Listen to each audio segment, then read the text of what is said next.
आणि पंकजला पण आलं जमलं तेही मला बरं वाटलं.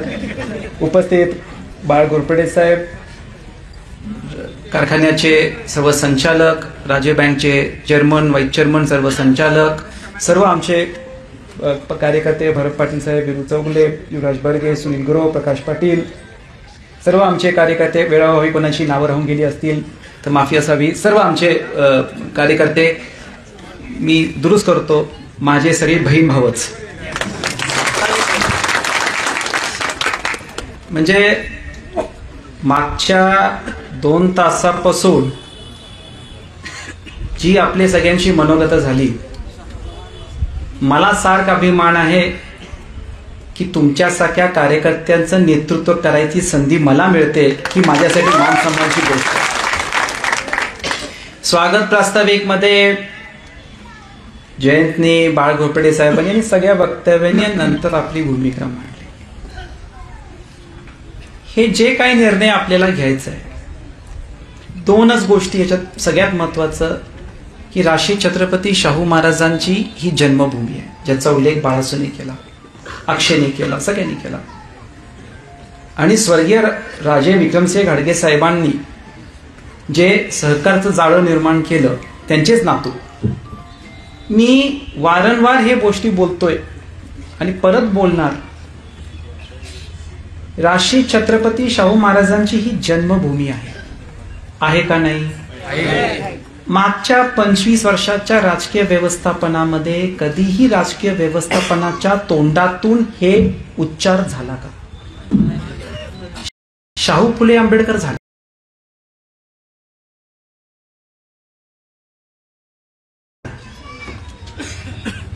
पण आम्हाला अभिमान आहे शाहू महाराज जन्माला कागलला आले. हे उच्चार आलं का कधी? हो का नाही? का नाही?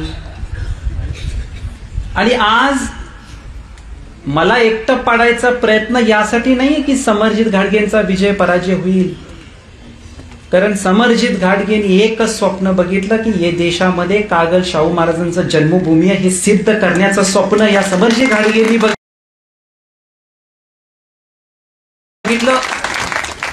हे होऊ द्यायचं नाही. हे झालं तर कसं होणार? कारण जेव्हा आपण म्हणतो की शाहू महाराजांची जन्मभूमी कागल आहे, राजेसाहेबांचे कागल आहे, तर मग ही अपेक्षा होते की प्रत्येक क्षेत्रामध्ये तशा विकास व्हायला पाहिजे, प्रत्येक क्षेत्रामध्ये तशी प्रगती व्हायला पाहिजे. ही नाही आहे आणि ही होऊ नये म्हणून ह्या सगळ्या गोष्टी केल्या जातात. आता राजकारणामध्ये काय झालं, कसं झालं, केव्हा झालं? आपण प्रामाणिक 8 वर्ष हे काम केलं. आपण भारतीय जनता पार्टीमध्ये 2016ला सगळ्यांच्या सहमतीनंतर प्रवेश केला. आपण प्रामाणिक काम केलं, ठीक आहे. 19 मध्ये आपल्याला तिकीट मिळू नाही शकलं, पण ते तिकीट कशासाठी पाहिजे होतं? मला आमदार करण्यासाठी पाहिजे होतं का? कागल, गडिंग्लज, उत्तूरला आमदार करण्यासाठी आपल्याला हे तिकीट पाहिजे होतं. हा सगळ्यात मोठा फरक आहे. कागलच्या विकासासाठी आपल्याला करायचं होतं, पण तेव्हा काही राजकारणा बसून कागल, गडिंग्लज, उत्तूरला आपण वंचित राहिलो. त्याचा उल्लेख उमेश देसाईंनी केला की त्याला ते निर्णय माझं मान्य नव्हतं. मला पण कुठं पूर्ण मान्य होतं. मला माहिती आहे तिकीट ह्यांनाच मिळणार आहे, मलाही माहित होतं. मी त्या मुद्द्यावर का येतोय? तुम्ही सगळी आज इथं म्हणताय निर्णय घ्या, निर्णय घ्या. मी तेव्हा पण घेतला असता, पण मला काय संजय मंडलिकांच्या उलट प्रचार करायची काय हौस नव्हती, आणि तेव्हा पण मी घेतला असता. पण मी का नाही घेतला? आणि आता पण घ्यायला मला काय फरक पडत नाही. घेऊ तुमच्या सगळ्यांच्या सहमतीने. दुपारी पाटील साहेब, जयंत पाटील साहेब येत आहेत, त्यांच्याशी तुम्ही बोला. पण तुम्ही 2 महिने टिकणार आहे का बिना सत्तेच्या? माझ्याकडे लोक येतात, मी परखड बोलतोय, माझ्याकडे लोक येतात, राजे तुतारी घ्या, दुसऱ्यानंतर कागदावर अर्ज देतात, निधी पाहिजे. अरे तुतारी घेतल्यावर कुठली निधी मिळणार रे बाबा? 2 महिने नाही, पुढच्या 25 वर्ष निधी मिळेल. पुढचा 25 वर्षाचा काळ आपलाच आहे.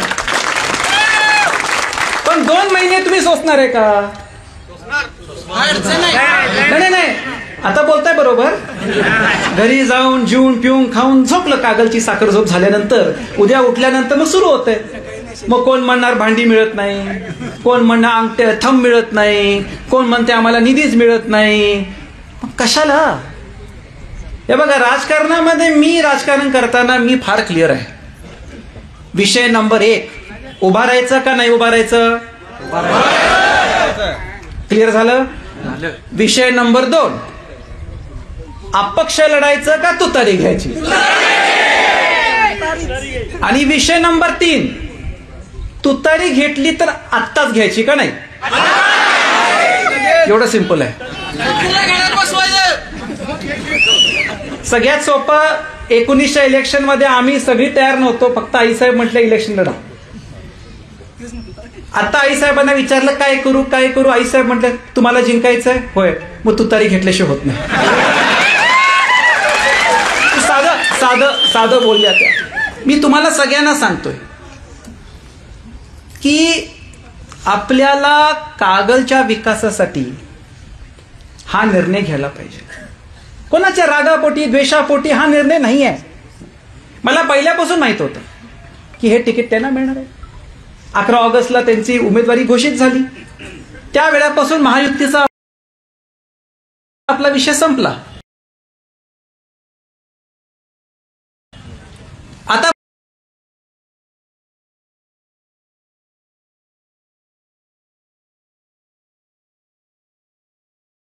माझ्यावर निर्णय होता की मी अपक्ष लढायचं का तुतारी घ्यायचं. विषय आता माझा राहिलाच नाही, विषय आपल्या गटाचा राहिला नाही, विषय कागल विधानसभेचा आहे, कागल गडिंग्लज उत्तूच आहे. मी तेव्हा निर्णय घेतला की मी अपक्ष लढतो. पण मी म्हटलं अपक्ष लढून आपण जर थोड्या मतांनी जर पराजय झाला तर किती कागल विधानसभेचं नुकसान होणार. आपल्याला तो निर्णय घ्यायला पाहिजे. आणि त्यासाठी जयंत पाटील साहेब असतील, आदरणीय शरदचंद्र पवार साहेबांची माझ्या भेटी झाल्या. आता कुठं झाल्या काय झालं मला विचारू नका. हा, तर त्या भेटी झाल्या. बोलत आहे आज समरजित घाटगेंना पवार साहेब फोन करून सांगतात की भेटायला या, म्हणजे निरोप देऊन भेटायला या म्हणतात. मी त्यांना भेटलो. जयंत पाटील साहेब कोणामुळं? तुमच्यामुळं. माझी पात्रता कोणामुळं? तुमच्यामुळं, कागलच्या लोकांमुळं आहे. त्या लोकांना विचारल्याशिवाय मी निर्णय घेऊ शकत नाही. आणि त्यामुळं मगाशी पाटील साहेबांचा फोन आला. 3 वाजेपर्यंत येतील, तुम्ही सगळी परत या, त्यांची आपण चर्चा करू आणि त्यानंतर पुढची दिशा ठरवू. पण एक आहे, हा जर निर्णय घेतला तर उद्यापासून कामाला लागलं पाहिजे. तुतारी घेतली म्हणजे जिंकलोच होत नाही तसं. बरोबर? तसं होत नाही. तळागाळापर्यंत जावं लागणार, लोकांना भेटावं लागणार. पाणगेंड्यासारखं पाण्यात जाऊन बसून चालत नाही, नाही चालत. कारण आता बोलताना मला परखड गोष्टी बोलाव्या लागतात. बरोबर? कारण आता लोकांची जी भावना आहे की राजे किंवा त्यांचे कार्यकर्ते फक्त आमच्यापर्यंत पोहोचले पाहिजे. बरोबर? त्यांच्यापर्यंत जायला पाहिजे. व्हॉट्सअपवर विरोधी गटाचे लोक चांगलं काय बोलतात त्याचे स्क्रीनशॉट मला पाठवून मदत पडत नाही. ते स्क्रीनशॉट पुरतच कौतुक करतात, नंतर मतदान होत नाही. हे पाहिलंय मी. फक्त स्क्रीनशॉट काढायचं, राजांना व्हॉट्सअप करायचं, बघा विरोधकाची पण तुमची स्तुती करतात. अरे पण ते नाही होत ना. त्यांच्यापर्यंत जायला पाहिजे. कुठल्या पण पक्षातले असो, कुठल्या पण पार्टीचे असो, कुठल्या पण विचाराचे असो, त्यांच्याकडे जाऊन एकच म्हणायचं की राजेंना मतदान का द्यायचं. आणि चिन्हाचा विषय पार्ट 2 मध्ये ठरवू आपण. पण राजेंना मतदान का द्यायचं, कागलला परिवर्तन का घडवायचं. कारण मी आता 2 शब्द सांगतो तुम्हाला. कारण कागलमध्ये आपल्याला पुन्हा स्वराज निर्माण करायचं. पुन्हा स्वराज्य. छत्रपती शिवाजी महाराजांनी स्वराज्य मिळवलं, पण आता कागलमध्ये पुन्हा स्वराज्य आपल्याला मिळवायचं आहे. हे 2 शब्द लक्षात ठेवा. जेव्हा तुम्ही म्हणणार पुन्हा स्वराज्य, त्या 2 वाक्यामध्ये सगळं काही त्याच्यामध्ये आहे. कशाला पुन्हा स्वराज मिळवायचं, का मिळवायचं, हे 2 त्या शब्दामध्येच आहे. कागलमध्ये पुन्हा स्वराज मिळवायचं का? कागलला पुन्हा स्वराज मिळवायचं का? सगळ्यांनी हात वर करून सांगा, पुन्हा स्वराज मिळवायचं का? मग ते मिळवायचं असेल तर त्याला किंमत मोजावी लागणार, त्याला त्याग करावं लागणार आणि लोकांमध्ये जावं लागणार. मी इलेक्ट्रॉनिक मीडिया आणि माझ्या प्रिंट मीडिया आणि सगळ्या सहकाऱ्यांचा मनापासून आभार व्यक्त करतो. मी मगाशी म्हटलं कार्यकर्त्यांमुळे मला आदरणीय पवार साहेबांनी भेट झाली, जयंत पाटील साहेबांची भेट झाली, पण एका नवख्या मुलाला देशभरात पोहोचवायचं काम तर मीडियानेच केले. मी त्यांचंही मनापासून केले आणि काही न बोलता केले. हो, मी एकमेव राजकीय नेता आहे जो 3 दिवस काही नाही बोलत तरीही मीडिया. मी त्यांचे मनापासून आभार व्यक्त करतो. मी खरंच मनापासून आभार व्यक्त करतो की त्यांनी काय नसलेल्या ह्या नवख्या पोराला ह्या स्तरावर पोचवलं. आणि त्यासाठी मी आपल्या सगळ्यांना म्हणतो की आता ही वेळ आलेली आहे की आपण सगळ्यांनी निर्धार केला पाहिजे. आणि त्यासाठी मी एवढंच सांगतो की कागलच्या पुन्हा स्वराज्यासाठी शेवटी एवढंच सांगतो, जे काय पावलं घ्यायला पाहिजे, जे काय निर्णय घ्यायला पाहिजे आणि जे काय पर्याय घेतले पाहिजे, हे सगळे पर्याय निर्णय समरजित घाटगे घ्यायला तयार आहे. हा, आता 2-3 दिवसामधून काहीतरी सोशल मीडियामध्ये सुरू होईल. यांनी पण असंच केलं, त्यांनी पण तसंच केलं. मी माझ्या नेत्याला भेटून बोलून आलो. मी माझ्या नेत्याला देवेंद्र फडणवीस साहेबांना बोललो की साहेब मला असं करावं लागणार, हे धाडस आहे माझ्यामध्ये. मी बोलून आलो, मला पुढे काही टीका टिप्पणी करायची नाही. मी बोलून आलो. मी गडकरीजींना भेटलो, ज्योतिरादित्य सिंधियांना भेटलो, चंद्रकांत दादांना भेटलो, बावनकुळे साहेबांशी बोललो फोनवर. सगळ्या ज्या लोकांनी मला मदत केली, ज्या लोकांनी मला भाजपमध्ये आणण्यासाठी, त्यांना सगळ्यांना भेटलो मी आणि बोललो की मला हे निर्णय, आणि मी आठवण करून देतो तुम्हाला सगळ्यांना, संजय दादांच्या पाठिंब्याचा कार्यक्रम आपण शाळेत घेतला होता, तेव्हा माझं शेवटचं वाक्य आठवा, फेसबुक मधून काढून परत चालवा. 7 जूनला मतदान होतं, आठवतंय? मी म्हटलं दादा 7 जून पर्यंत मी माझं कर्तव्य तुमच्यापर्यंत पार पडणार आणि 8 जून नंतर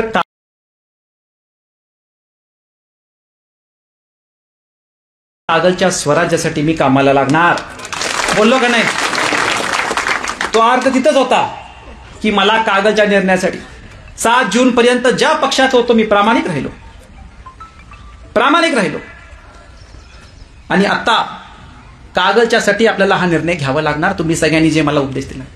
काही लोकांना असं वाटतं आता कशाला, थोडा वेळ थांबूया, जाऊ दे 15 दिवस. हे बघा, प्रेम केलं तर पूर्ण तन मन धन सगळं करायचं. लपून काय नाही. तुम्हाला आता कागलचं स्वराज्य निर्माण करायचं आहे आणि तुम्ही म्हणताय ते चिन्ह आपण घ्या, तो ओपन करायचं. लपून काय नाही. स्वर्गीय राजेसाहेबांच्या विचाराने आपण काम करतोय, बरोबर? स्वर्गीय राजेसाहेबांचा आज आपण इथं उल्लेख केला. हा निर्णय स्वर्गीय राजेसाहेबांसाठी, हा निर्णय स्वर्गीय राजेसाहेबांना जे कागल निर्माण करायचं होतं, कागल, त्यासाठी आपण हा निर्णय घेतोय. कागल गडिंग्लज उत्तूरच्या विकासासाठी आपण हा निर्णय घेणार आहे.